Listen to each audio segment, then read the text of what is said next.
Hello, and welcome to another episode of the Preparing for Pregnancy After Loss podcast. This is your host, Natalie Facey, and I am so grateful to be joining you for another episode. It's a snowy day in New York City, but it's also so beautiful just looking outside at the snow, the winter wonderland that we're having for today. It's officially February. Happy February. It's also Black History Month, so happy Black History Month. And it's also the month that we dedicate to love as a culture. Within this month, we'll actually be addressing a few topics related to love, a few topics related to relationships on this journey of healing after loss or healing after infertility. But the one that I wanted to start with for today is actually self-love. So loving on yourself, loving up yourself as you're going through your healing, loving up on yourself as you are preparing to go on the pregnancy journey again. And I want to start with a little story from my own experience. So within my first pregnancy, I was working in the advertising industry.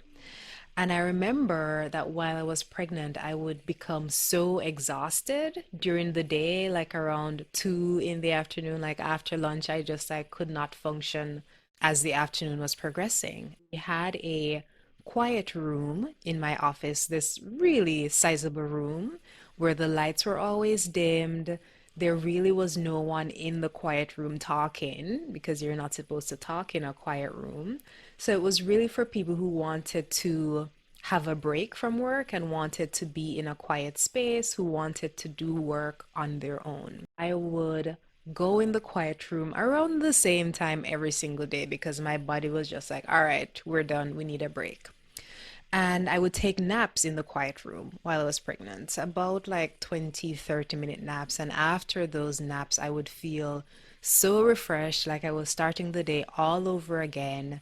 And so I was ready to continue working, right, with like full energy back in my body after taking the naps. If you know my story, you know that I eventually had a loss. So I had a loss in that first pregnancy. And after the loss, I was back working at the same company. And a coworker that I was chatting with was just asking me about my experience, how I was doing. And I was telling him that I really missed taking naps. I really missed having the opportunity to just take a break during the day and really reset my body, reset my mind. And his question was, why aren't you taking naps? Why can't you, like, the room is literally there. Why can't you just go and take naps? And my response was, because I'm not pregnant anymore. It's like, what right do I have and what permission do I now have to just take a nap in the middle of the day when I'm no longer a pregnant person? And as I was giving him that response, it really caused me to just stop and think about what I was saying, but also question why that was the case. So as someone who was having a full work day, as someone who was feeling really exhausted and like I couldn't function anymore, why is it that I could no longer, as a non-pregnant person, give myself the permission to take a 20-minute nap and be refreshed to continue the day and have my mind working at its optimal state as I continue with the rest of the day?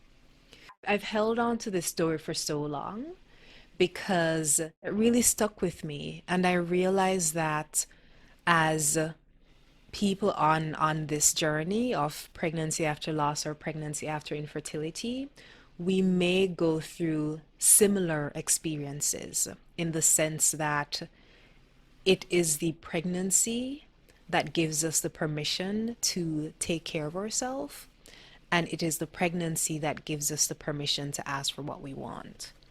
Right. I'm going to share a couple of examples in which being pregnant is just like the most fun and amazing thing in the world, right? Firstly, you are just like showered with love when you're pregnant because everyone is excited that you're bringing in this new life in the world. And there are all these different categories from all these different people in which just like being pregnant is the most fun thing, right? So let me go through the different categories. The first is with your partner. Your partner will give you unlimited back rubs. Your partner will give you your favorite treats, like surprise you, come home and surprise you with your favorite treats. They become more protective of you, and it seems like they just love you more deeply while you're pregnant because something sets in that they're no longer caring for you and loving you. They're also caring and loving the child that you're bringing into the world. And so it just feels like their love is just like on a whole other level. Their love and care and attention is just on a whole other level when you're pregnant. So that's one. The next is family members. Like they fuss over you, they want to take care of you, they invite you over for more dinners, or they bring dinner over. They don't want you to worry about anything or do anything. They just want to give you everything that your heart could possibly desire. And specifically for your parents or parents in law, whatever complaints you have, whatever you want, they're like, don't worry, I'll take care of it. Right? Like you're just in this club where people are just really supporting you, just really giving you everything that you need when you're in this state of being pregnant. And friends, they are buying things for you, obviously things from your registry, but like when else are people just like buying things for you and delivering them to your house? Not often, right? It happens during pregnancy. Okay. Some others. Overall, everyone just celebrates you. It's like you wake up in the morning and you're winning. There's not much that you have to do. You just wake up and you're winning because people just shower you with so much love and admiration because you're a pregnant person. Maybe I should call it pregnant privileges. Okay, maybe not. I would also say that even in terms of, your physical appearances, it's like you're always beautiful. No matter how messy your hair is, no matter how mismatched your clothes are, when you're pregnant, like those things are less of a concern. There is no judgment. Almost as though as a pregnant person, there is no judgment that you experience because you're a pregnant person. So it's as though being pregnant, uh, you just have so much permission to be. You have so much love and grace from other people, just so much love and grace, and so much permission just to be yourself. And not only do you have the permission to be yourself, there are extra advantages, like you get to call out of work with little notice if you're not feeling well. You get to negotiate your hours, like work, fewer days per week or leave work early. There are all these ways that you get to care for yourself because you're pregnant. And it's so interesting because after experiencing a loss, the perception that you might now hold is that you don't get to experience those privileges anymore. Is that you don't get to have that level of care and attention anymore. Just like as I was, sitting at my desk, looking at the quiet room, which was just across from where my desk was, just wishing that I could go in and take a nap and not feel as though I was being judged or not feel as though my managers would think that I wasn't doing work or I wasn't working as hard as I needed to work. Right? So interesting. And the thing with all of that, it's the permission that I gave myself. Because if I were listening to my body and noticed that even though I wasn't pregnant, something was happening so that I actually needed a break from work, then I could let my manager know, oh, actually, while I was pregnant, I was doing that because I needed those naps. No, while I'm not pregnant, I still feel the need for that. So I am going to be doing my work, but just so you know, I'm going to take a few minutes break just to reset my mind and my body. or I might need to walk away from my desk a little bit and go outside and take a walk in the park, right? Or listening to my body in other ways, such as not eating at my desk, um, tuning in to see what foods my body's craving. And these are things that we do in pregnancy. Like we definitely tune into our cravings. And we definitely are more in tune with the foods that are going to be healthier for us and the baby, right? So I'm bringing up all of these experiences, and I don't want to call them privileges because I don't want them to be privileges. I want us to begin to explore why is it that we can't have those things as part of our normal day-to-day life? Why is it that there has to be some prerequisite for us to be treated with such care, or some prerequisite, which I think it's really for us to ask for what we need? So, going back to no longer being pregnant, having a loss, what happens is that not only are you grieving the loss of your baby, but you're also grieving the loss of essentially the club that you had entered into. You're grieving the loss of how you were treated and how you were loved, basically, while you were pregnant. So it feels like you're losing both of those things, both your baby primarily, but also the admiration and care and attention of others. And I think being in that state of admiration and care and attention, it's a state that every human being wants to be in, right? To be showered with love, for people to be tuning into and responding to your needs, for you to be able to just ask for what you want and have that be honored, right? So this topic is a really interesting one.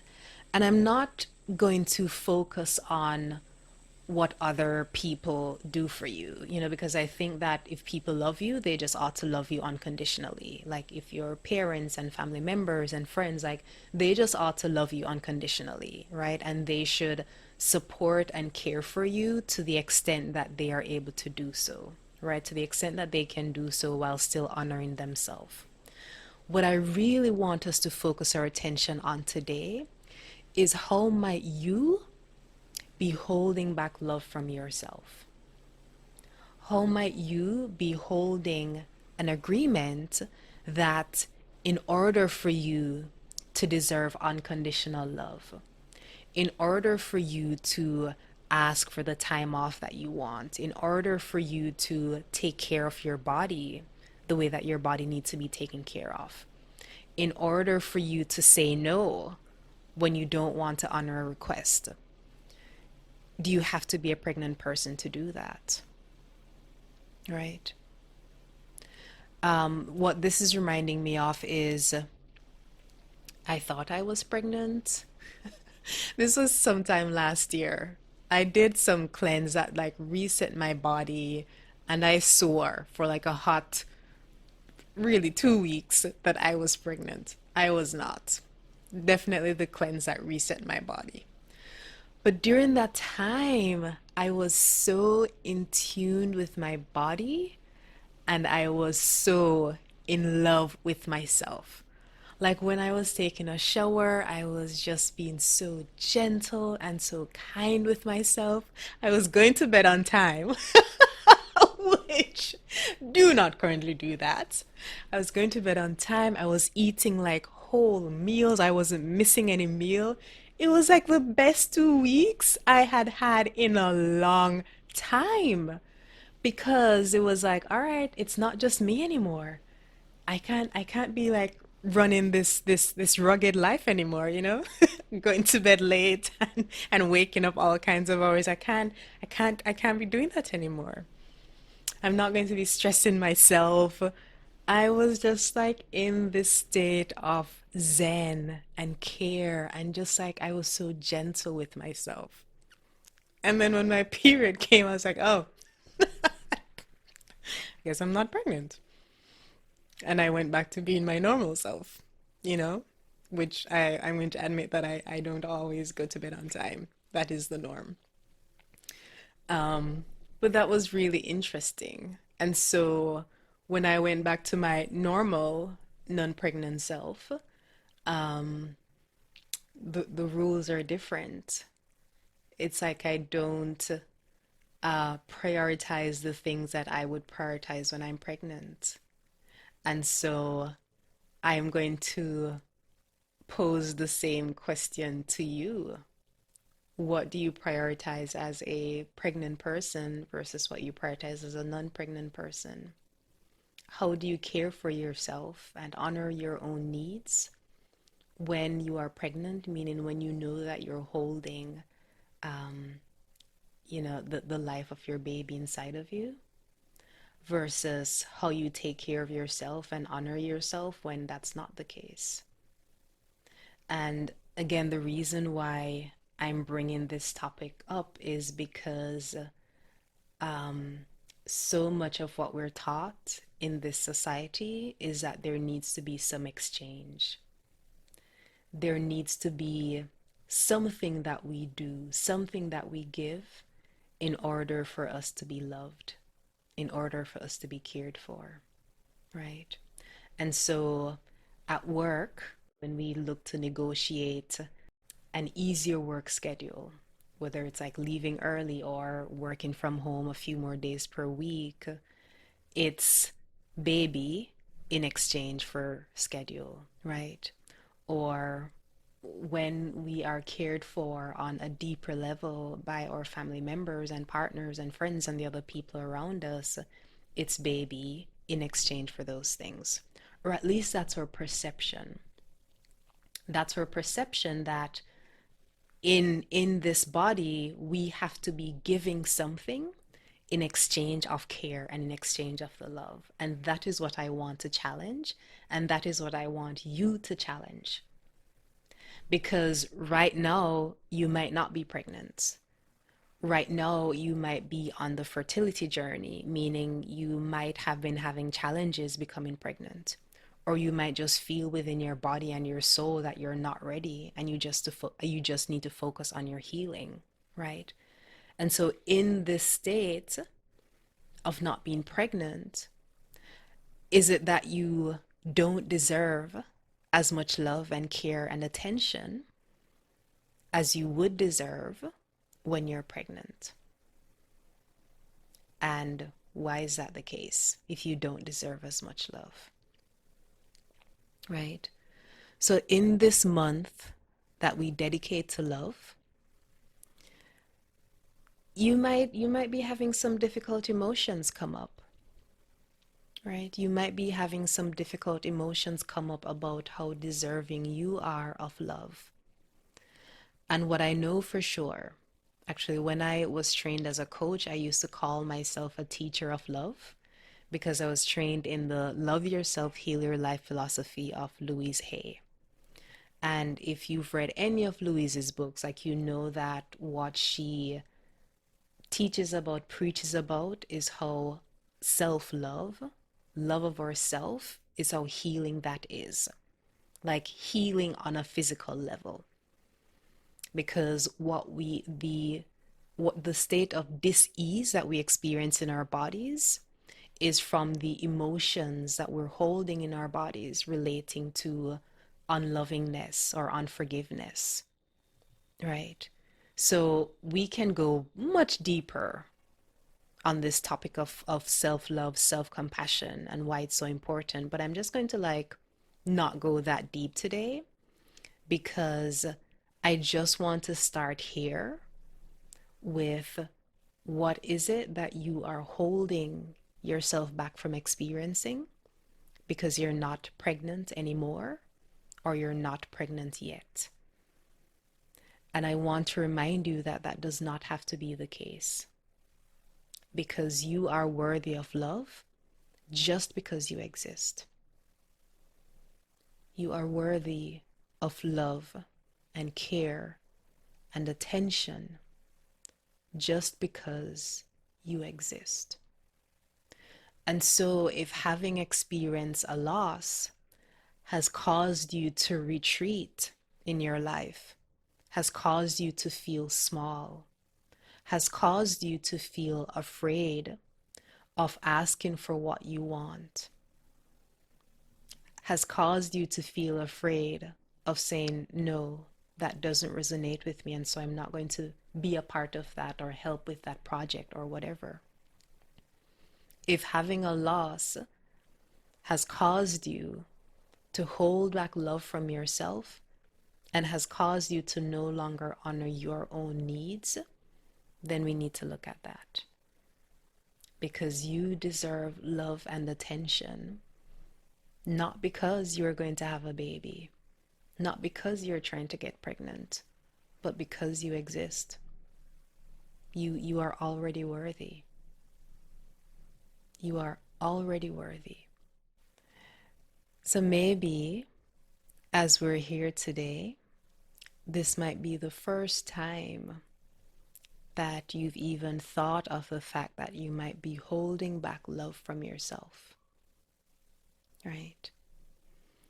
So that is my invitation to you.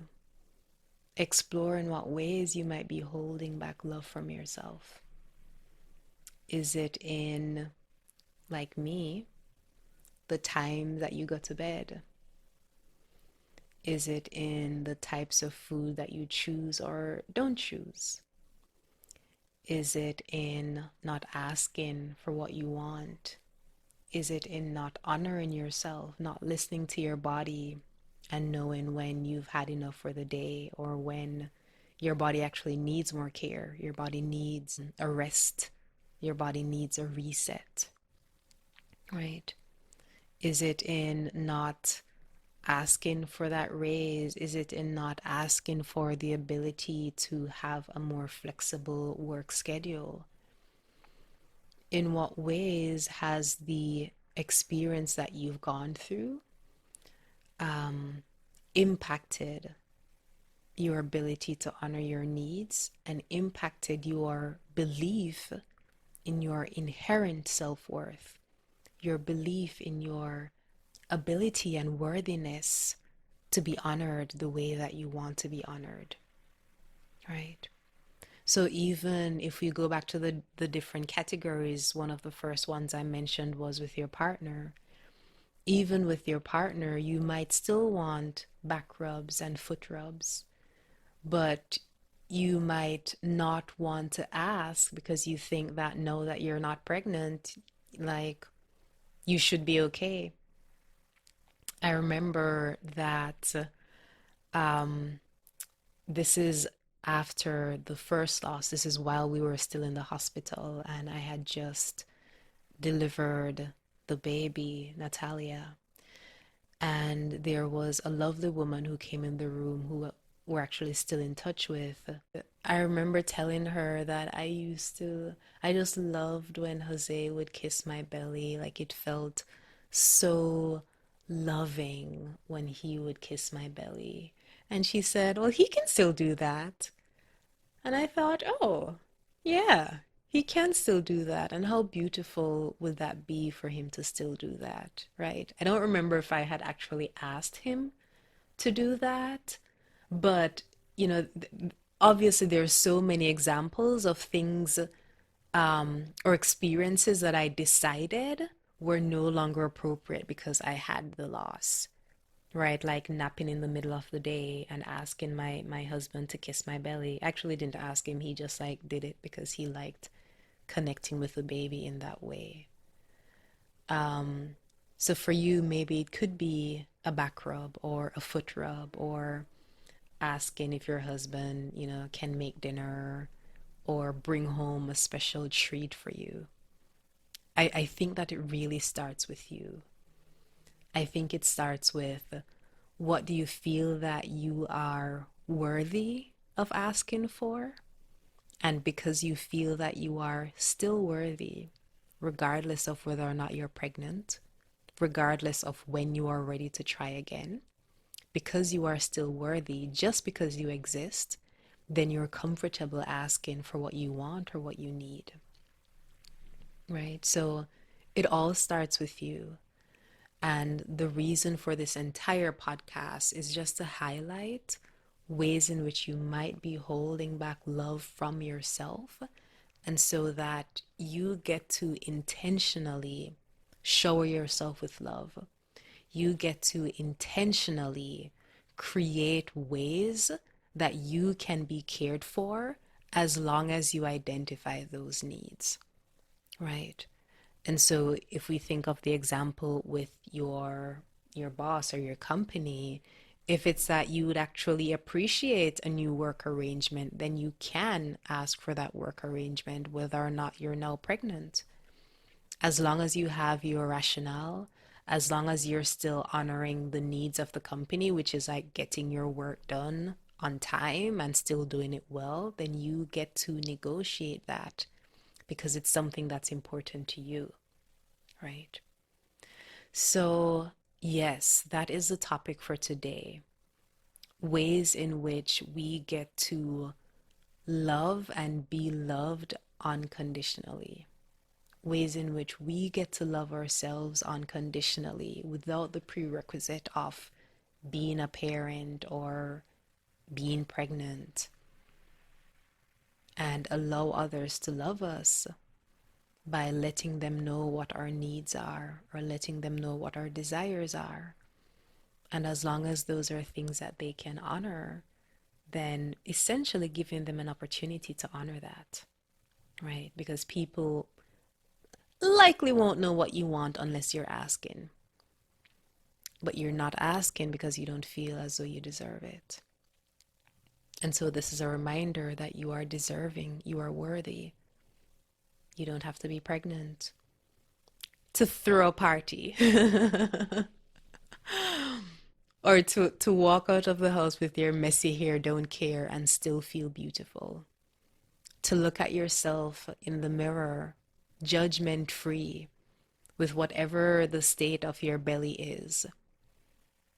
You still get to look at yourself and hold yourself with love, with the eyes of love, right? I think one really cool exercise, if you're comfortable doing it, is exploring ways in which you were receiving love when you were pregnant and matching that to now ways in which you still want to be loved. I might ask my husband to kiss my belly later tonight because that was just so beautiful, right? And if you don't want to do that exploration, because obviously that involves going back into different memories, so if you're not comfortable with doing that right now, just like right here where you are in this present state, explore ways in which you would want to care for yourself more. And you don't have to do like a full overhaul of your life. You don't have to decide, all right, I'm going to bed at this time. I'm going to be eating these foods. I'm going to be saying no to these kinds of requests. Like you don't have to like do the full thing, but where can you start? Is it by giving yourself a long, nourishing bath once per month? Is it by letting a friend know that you actually really miss a meal that they prepared for you in the past and that you would love for them to prepare that meal for you? You can visit them if visiting people is a thing that you're doing right now, or you can have them drop it off at your house. You can have a girls' night in, like a virtual girls' night in, and you all get together and watch a movie that you love. Like, what are ways that you want to honor yourself and not be in a state of waiting to check a box or waiting to be, you know, in the pregnant club before you get to be honored and cared for and cherished and loved? Cannot stress that enough. That we have been trained and socialized that there has to be some exchange. There has to be something that we are giving in return for being loved, and that should not be the case because you just deserve to be loved. Okay. So obviously we're going to have Valentine's Day. Um, I don't know how you feel about Valentine's Day. I'm sure different emotions might come up for you based on where you are and how worthy you are feeling of love. But I want you to begin to explore how this shows up in your life, how this topic of allowing yourself to be loved, allowing yourself to love yourself unconditionally, and allowing yourself to ask for what you need of others just because you are worthy, not having to be in the pregnant club, not having to have the permission that pregnancy gives because you're already worthy. Okay?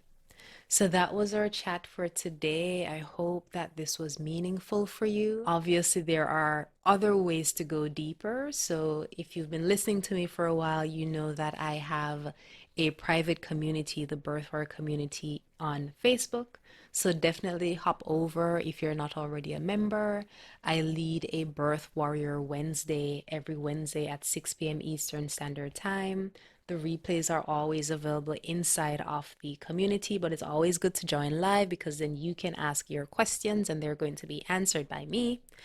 But would definitely love to have you there. I'm also on Instagram at the Birth Warriors, which is the group of this amazing community that we are building, this community of warriors, this community of you all who are looking to heal yourself and not be held back, not be frozen because of the difficult experience that you have gone through. Okay. You can also reach out to me via email at hello@nataliefacey.com, or on Instagram you can DM me at the Birth Warriors again. And thank you for joining another episode. Thank you for sharing these with anyone that you know can benefit. Thank you for using this as a way to deepen your own healing. So look out for other episodes this month as we'll be talking more about love and relationships in this month that we've dedicated to love. All right, bye.